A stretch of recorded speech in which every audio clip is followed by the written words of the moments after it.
Well, howdy, nearly senior citizen here. Greetings, boys, girls, and all of our non-binary friends, and welcome to this another day with me attempting to wear my long-sleeve shirt, and a day when I'll probably end up just taking it off again because I overheat so easily. Yay! Hopefully you had a good night. I slept not wonderfully. I feel super tired right now, so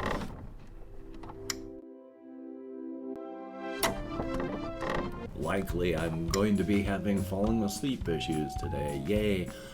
But I also need to walk a couple miles to the DSHS, Department of Social and Health Services, so I can take my paperwork in, so I can find out what I have to do so I can get my medical not turned off.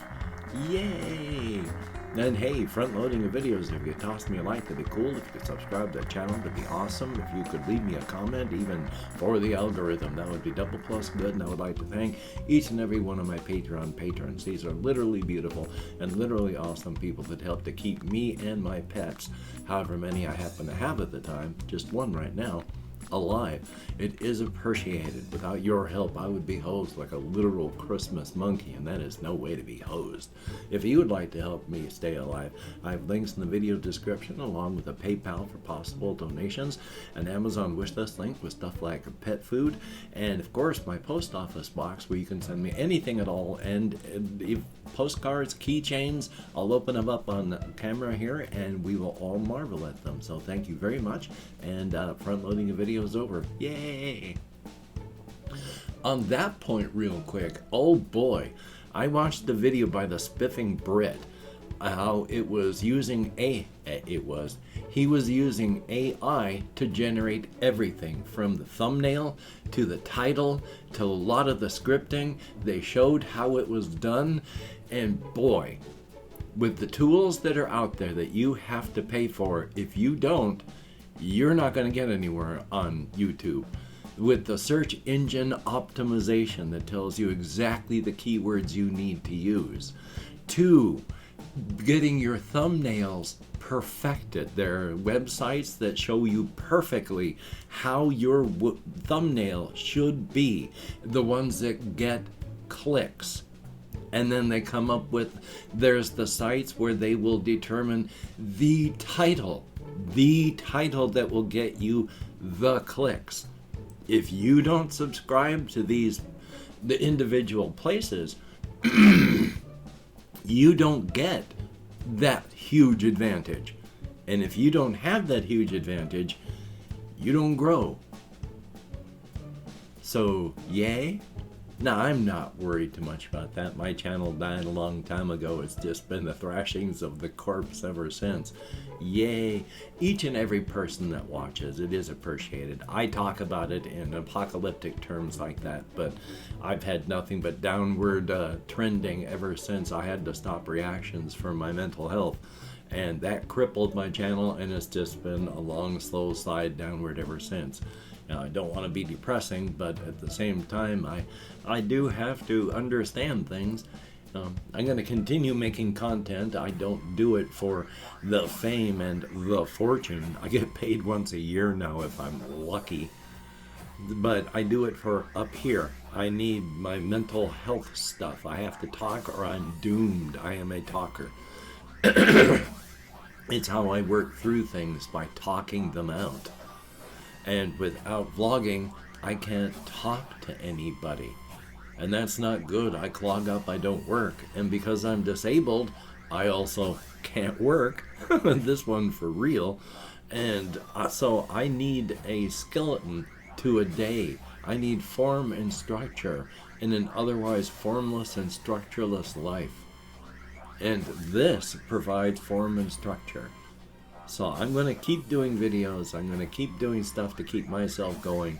And I appreciate each and every one of you out there that watches anything that I do. It is greatly appreciated. Thumbs up for that. That was just a quick talk because, like I say, if you don't subscribe to these things and you want to make an actual living as a YouTuber, you're not going to. So be prepared to spend money and have a team, and you better have good equipment. So, yay. You don't have to do anything like that. If you don't want to be tens of millions of subscribers, you're gonna be fine. So yay. Anyway, though, let me see what else I have on my list here. Oh yes, this one's got me absolutely freaked out, and I can't stop thinking about it.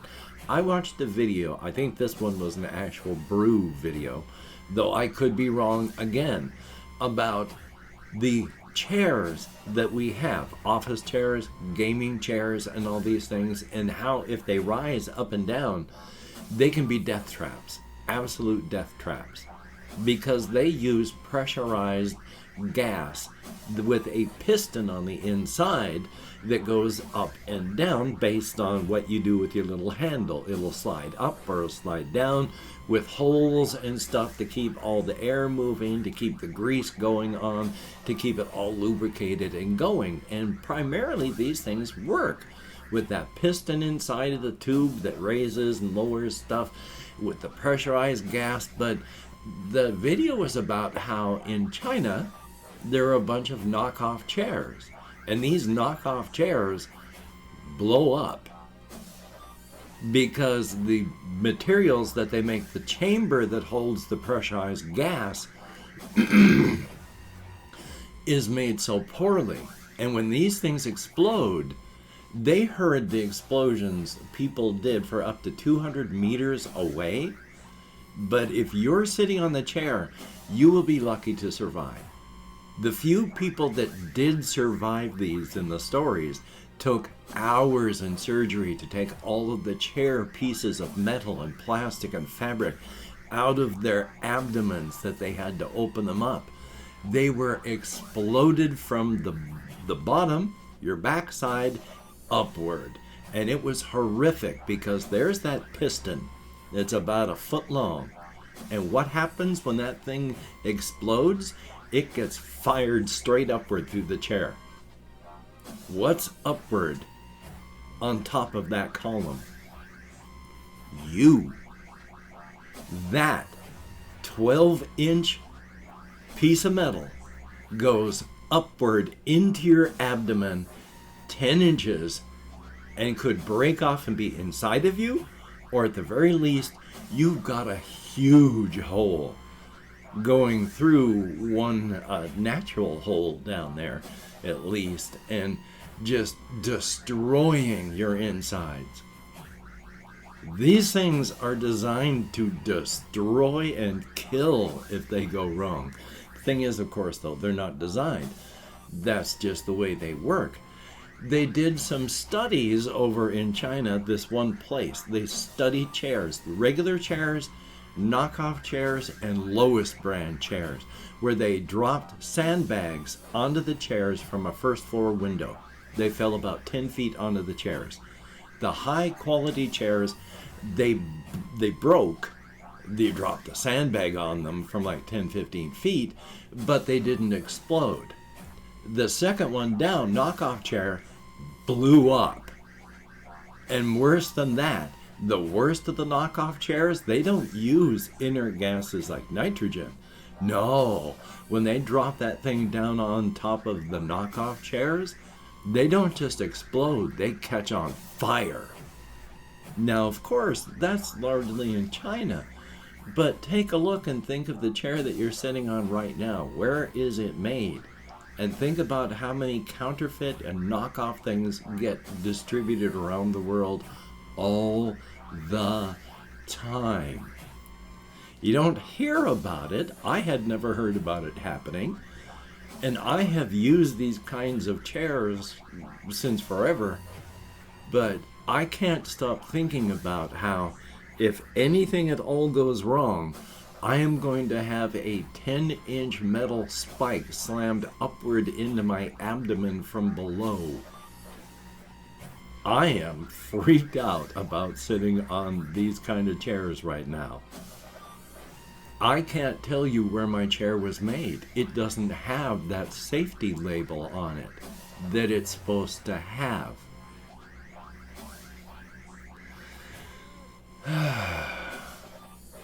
And of course, yesterday I did record some D100 Dungeon for the very first time. There were points of confusion.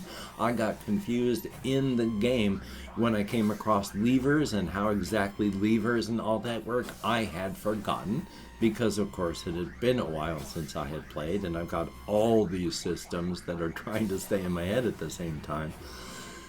I got confused about what would happen. When you come across levered doors later on, you have to mark down how many levers you have pulled. When you come across a levered door, you roll a d10 to see if you roll underneath the number of levers that you've pulled. If you have, that door opens. If not, it is still jammed and you can't get through it. You put a check mark on it. Later on, if you find another lever and pull it, you go through and erase all those check marks off your map because you can recheck the door. A new lever has been pulled. And if you roll under the number of levers that are pulled, it opens up. So I had lots of little tiny confusion points like that, but I didn't let it slow things down too much. But yeah, I say at the very beginning of the recording, the idea isn't to be pedantic to the rules, it's to have fun. So thumbs up on that. I just wanted to talk about that for a little bit because I really liked all these games. They're a blast, every single one of them. And I sincerely hope that if you watch, you enjoy them too, because they are fun. Oh yes, and in a comment, somebody, it was Shinra or Cake, I cannot remember, someone like that had asked, they sound like they can get very expensive. It depends on the game. If you want to just play 4 Against Darkness by itself, just with the game, it has content. You'll burn through the content pretty quick. It's not a very thick book, but you don't need to buy any of the supplements.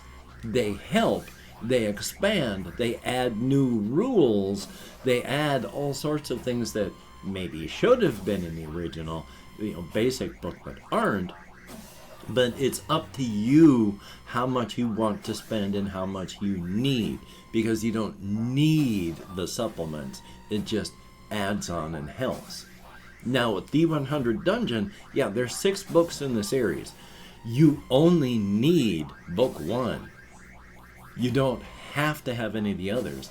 And the content in book 1 of D100 Dungeon is about 10, 15, or 20 times as much as in the 4 Against Darkness book. I mean, it is packed. It is full. It will take you forever before you can fully, I've forgotten the word, and I speak English, this bothers me. Before you exhaust all of the potential. These are huge charts, and when you take all these huge charts and add them together, you can have a near infinite amount of variety just in a 52 deck pack of cards. There are far more combinations available with each and every game of D100 Dungeon because there's so much stuff in it. So if you want to buy the other books, you can. And if you want to do overworlding and hex crawling, it has an extensive book on that. You don't need to buy it. There's plenty of stuff online that you can use, especially since, again, you don't have to pay a lot of money for these things. There's plenty of content in the things that I've talked about that you don't need to buy anything. And especially like with Note Quest, it is just a simple $2 purchase and you're done. But even at that, that's just the expanded game. This basic game is absolutely free. And there are full games out there like Iron Sworn and such. They are thick, deep books, and they are free. There is a lot of free role-playing stuff out there. And even at that, there is a YouTube channel that's called Geek Gamers. This one gal, she talks about a lot of stuff, and she's written a couple books on solo RPGing, both in theory and showing practical stuff and how to make your games better with tables and such like that. But she talks about how okay, if you buy this, you can use this, and this is how I'm trying it and using it, and showing how you can make your own game using the systems that are out there and available. If you want to spend money, you can, but there's enough free stuff, you don't have to. So if you look up Geek Gamers and watch and listen to her stuff, she talks a lot about how to RPG without needing to spend a lot of money. And there's a ton of free stuff, as stated, so it's all good. You don't have to spend any money. So thumbs up on that. I mean, if you want to print it out, but if you're okay with reading only on your phone and not having a physical thing, or phone or tablet or computer or whatever, it's you don't have to have it in paper, you don't have to have it electronically. I like having stuff printed out because I find it easier to leaf through a book to find something than to scroll, or whether it's on a tablet or if I'm scrolling on screen on my PC. I find that to be very constricting and claustrophobic feeling, because when I look at a book, I mean, I can eyeball it and go, okay, I need page this, and then I open it and then flip and I'm there.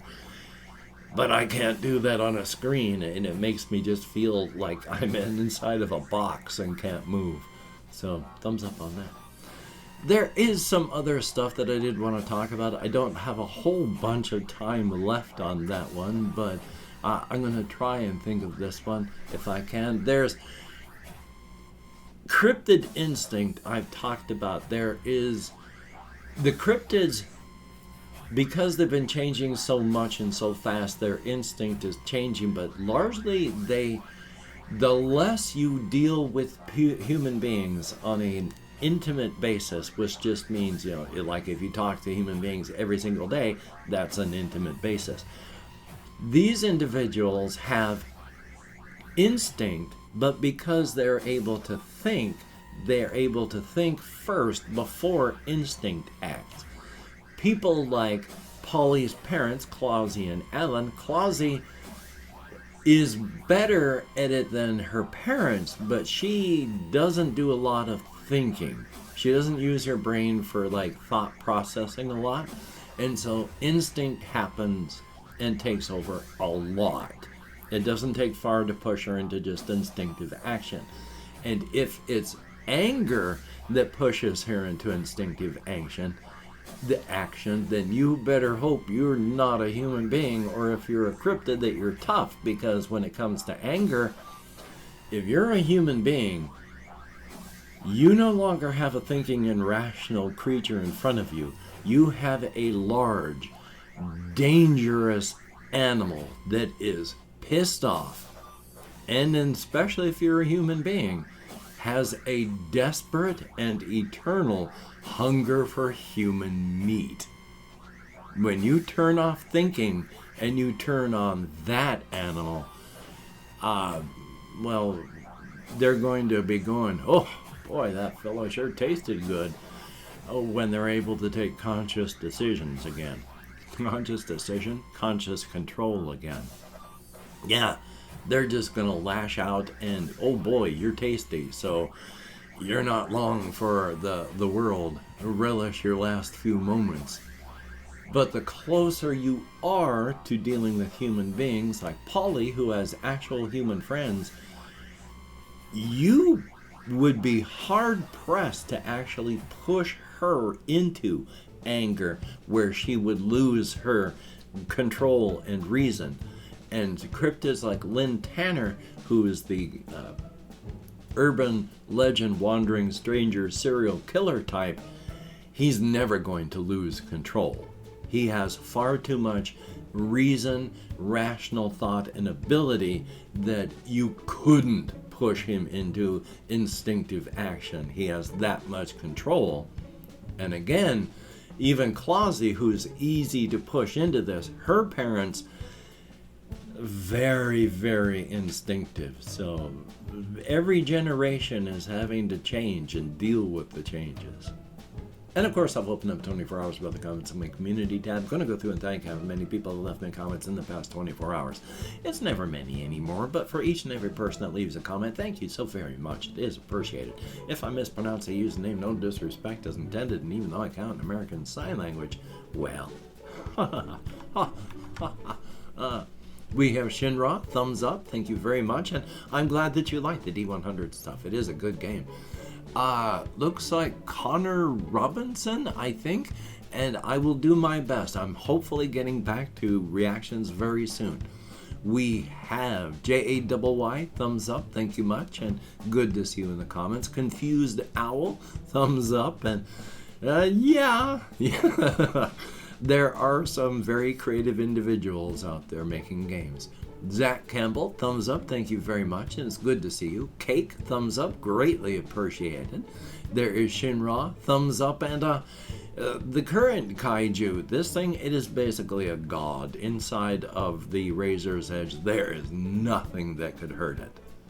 So, it depends on where they would fight. Sebastian Ferris, greatly appreciated, and hopefully you're having a very good time. Good to see you. R, thumbs up. There is Chris, greatly appreciated, and good to see you in the comments. Flora Mew, Hokey Smokes, sounds like you're an Oglaf reader as well. And yeah, I don't like things like SA at all. I wouldn't want to role play it, so that would be a bit much for me. Yeah. But hey, you know, all things for all people. But here we go, 11 people who left me comments in the past 24 hours. Thumbs up, thank you very much. You get me out of my head, into the world, and dealing with real people. And especially if you've watched this far, you haven't had to. No one's forced you. You've done it of your own volition. It is greatly appreciated. Thumbs up, thank you very, very much. Well, I got to make that walk to DSHS today, so I got a lot of things ahead of me. Luckily, I'm going to be able to edit pretty quickly the second half of the D100 stuff, so yay. My day is going to be full. And of course, I hope you can do what you need to do. That would be definitely a good thing. But if you can't, don't beat yourself up. Not necessary, and it will not help you. And of course, with your situation, if people are getting sick, take precautions. If people are getting injured, take appropriate precautions.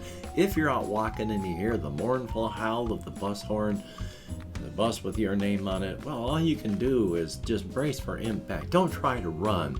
You're not going to escape. That bus is going to hit you, and it is going to smear your corpse across the landscape. Have you ever seen someone smeared between a bus and a building before, across the entire front?